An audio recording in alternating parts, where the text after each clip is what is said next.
આજે કચ્છી લેવા પટેલ સમાજના સુવર્ણ જયંતિ મહોત્સવના ત્રિદિવસીય કાર્યક્રમના બીજા દિવસે કચ્છ જિલ્લા કલેક્ટર શ્રી મહેન્દ્ર પટેલ, જિલ્લા વિકાસ અધિકારી શ્રી CJ પટેલ અને જિલ્લા પોલીસ અધિક્ષક શ્રી DN પટેલે વિશિષ્ટ ઉપસ્થિતિ આપી હતી. ઉલ્લેખનીય છે કે કચ્છમાં વહીવટીતંત્ર અને પોલીસ ક્ષેત્રના અધિકારીઓ પટેલ સમાજમાંથી આવે છે, ત્યારે તેમની ઉપસ્થિતિ બાળકો અને યુવાનો માટે પ્રેરણાદાયી બની હતી. સમાજના પથદર્શક શ્રી RR પટેલની અધ્યક્ષતામાં આજે યોજવામાં આવેલ સત્રમાં પ્રારંભે પ્રાર્થના ગીત અને ઉપસ્થિતોને આવકારવામાં આવ્યા હતા. સાંસ્કૃતિક કાર્યક્રમ બાદ સમાજના દાતાશ્રી અને અતિથિઓનું સન્માન કરવામાં આવેલ હતું. ત્યારબાદ ઉપસ્થિત મહાનુભાવોના સન્માન અને તેમના દ્વારા પ્રસંગોચિત પ્રવચન કરવામાં આવ્યા હતા. દાતાઓ તરફથી સમાજના વિકાસ માટે મળી રહેલ દાનની રકમ સમાજના અદ્યતન વિકાસ માટે ઉપયોગમાં લેવામાં આવશે. ઉપરાંત સમાજના નાના બાળકોથી માંડીને કોલેજ કક્ષામાં અભ્યાસ કરતા વિદ્યાર્થીઓના વિકાસ માટે પણ ઉપયોગમાં લેવાશે. વધુમાં લેવા પટેલ સમાજના દરેક પરિવારોને સુવિધા કાર્ડ આપવામાં આવનાર છે, તે અંગે પણ આ ભંડોળનો ઉપયોગ આરોગ્ય સુખાકારીમાં કરવામાં આવનાર છે.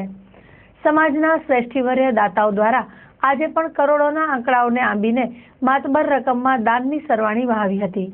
ઉપરાંત IAS અને IPS કક્ષાના વરિષ્ઠ અધિકારીઓએ લેવા પટેલ સમાજના યુવાનોને શૈક્ષણિક ક્ષેત્રે આગળ વધીને ઉચ્ચ પદવીઓ પ્રાપ્ત કરી શકે તેવી ક્ષમતા હાંસલ કરવા પણ અપીલ કરી હતી.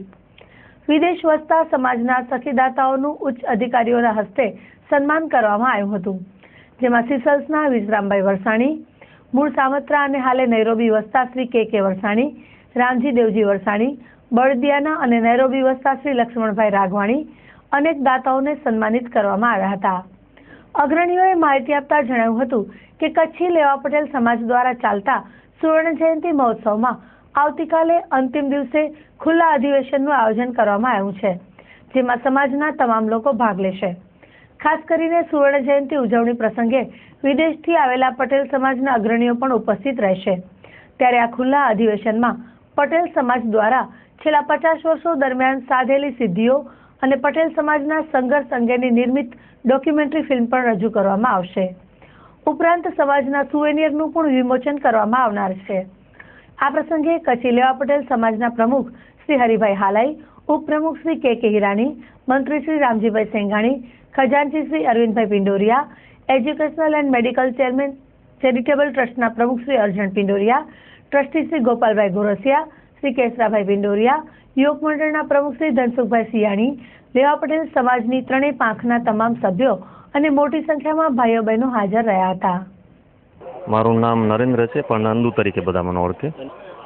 સમાજ ભેગો થાય તો ખરેખર આનંદની વાત હોય, અને મને 50 વર્ષ થાય એટલે એક વિશેષ આનંદ હોય. એકાબીજાની સાથે વિચાર ગોષ્ઠી થાય, જૂના સંસ્મરણો યાદ થાય, અને વડીલોએ જે અથાગ પરિશ્રમ કર્યો હોય એના આજે પરિણામ જોવાનો એક લાહવો મળે છે, એટલે ખૂબ જ આમ આનંદની વાત છે. સિસલમાં મોટે ભાગે ત્યાં કામદારો કામ કરવા માટે આવતા હોય છે. ત્યાં સ્થાયી આપણા પટેલ લોકો લગભગ 70 થી 80 ફેમિલી હશે. ડિસેમ્બર મહિનામાં અમે આવતા હોય છે, પણ ખાસ આ પ્રસંગે ખાસ એવા માણસો આવ્યા હશે. પ્રેરણા એ મળી કે કોઈ પણ સંસ્થા કે જ્ઞાતિની અંદર, કોઈ પણ સંસ્થાની અંદર તમે જ્યારે નાના હો ત્યારે કોઈ પણ સંસ્થાએ તમને મદદ કરી હોય, ત્યારે જ અમે મોટા થઈને કોઈ પણ કામકાજ કરવા લાગો કે અથવા કોઈ પણ વ્યવસાયમાં તમારી યથાશક્તિ એ જ સંસ્થાને એનું ઋણ ચૂકવવું જોઈએ, અને એને સંસ્થાને જેમ આગળ આવે તેમ વધારે ને વધારે એને મદદ કરવી જોઈએ. બસ સમાજની સેવા કરવાની, પૈસા ભેગા કરીને જમા ન કરવાના, સેવા કરવી. અને માણસો જો સેવા કરે સારી રીતે ઓલી કરતા વહીવટ તો માણસો પૈસા આપે છે, અને કરવું જોઈએ. આ ગરીબ માણસોને મદદ, વૈષ્ણવજન તો એને કહેવાય જે પીર પડાય જાણે, બીજાની પીડા લઈએ અને બીજાને સુખ્યા કરે એ વૈષ્ણવજન કહેવાય, સજ્જન કહેવાય, સંત કહેવાય.